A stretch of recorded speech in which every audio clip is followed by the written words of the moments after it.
नोटबंदी पर पर्दा डालने के लिए की गई दूसरी नोटबंदी, निष्पक्ष जांच होनी चाहिए। मल्लिकार्जुन खड़गे ने भारतीय रिजर्व बैंक आरबीआई द्वारा 2000 के नोट को सितंबर 2023 के बाद चलन से बाहर करने की घोषणा किए जाने के बाद शनिवार को केंद्र पर निशाना साधा और सवाल किया कि क्या नोटबंदी गलत निर्णय था और उस पर पर्दा डालने के लिए यह दूसरी नोटबंदी की गई है। उन्होंने इसकी निष्पक्ष जांच कराने की मांग की है। खड़गे ने ट्वीट किया, आपने पहले नोटबंदी से अर्थव्यवस्था को एक गहरा जख्म दिया था, जिससे पूरा असंगठित क्षेत्र तबाह हो गया। एमएसएमई, सूक्ष्म लघु एवं मध्यम उद्यम ठप हो गए और करोड़ों रोजगार गए। अब 2000 रुपए के नोट वाली दूसरी नोटबंदी, क्या यह गलत निर्णय के ऊपर पर्दा डालना नहीं है? एक निष्पक्ष जांच से ही कारनामों की सच्चाई सामने आएगी।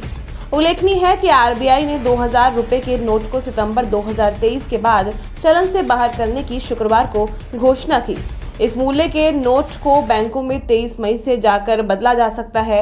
आरबीआई ने शाम को जारी एक बयान में कहा कि अभी चलन में मौजूद 2000 रुपए के नोट वैध मुद्रा बने रहेंगे। बता दें कि आरबीआई ने बैंकों को 30 सितंबर तक ये नोट जमा करने एवं बदलने की सुविधा देने को कहा है। हालांकि एक बार में सिर्फ 20,000 रुपए मूल्य के नोट ही बदले जा सकेंगे। वहीं इस मुद्दे पर अब आपके अरविंद केजरीवाल ने भी बीजेपी पर तंज कसा है। रिजर्व बैंक ऑफ इंडिया ने शुक्रवार रात ऐलान किया कि 2000 रुपए के नोट को सर्कुलेशन से बाहर कर दिया जाएगा।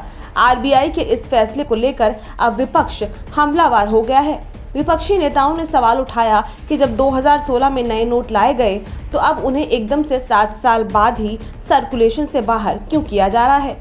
वहीं दिल्ली के मुख्यमंत्री अरविंद केजरीवाल ने इस मुद्दे पर प्रधानमंत्री नरेंद्र मोदी पर हमला बोलते हुए कहा कि पीएम को पढ़ा लिखा होना चाहिए। अब इस पर बीजेपी की खुशबू सुंदर ने भी ट्वीट कर पलटवार कर दिया। खुशबू सुंदर ने ट्वीट के जरिए कहा कि कुछ लोग अचानक सत्ता और पैसा मिलने के बाद वह अरविंद केजरीवाल की तरह घमंडी हो जाते हैं। दरअसल दिल्ली के मुख्यमंत्री ने शुक्रवार शाम ट्वीट कर पीएम मोदी पर निशाना साधा था। उन्होंने अपने ट्वीट में ये कहा था कि 2000 के नोट लाने से भ्रष्टाचार पर रोक लगेगी और अब कहा जा रहा है कि 2000 का नोट बंद करने से भ्रष्टाचार खत्म होगा। यही वजह है कि हम कहते हैं कि पीएम पढ़ा लिखा होना चाहिए।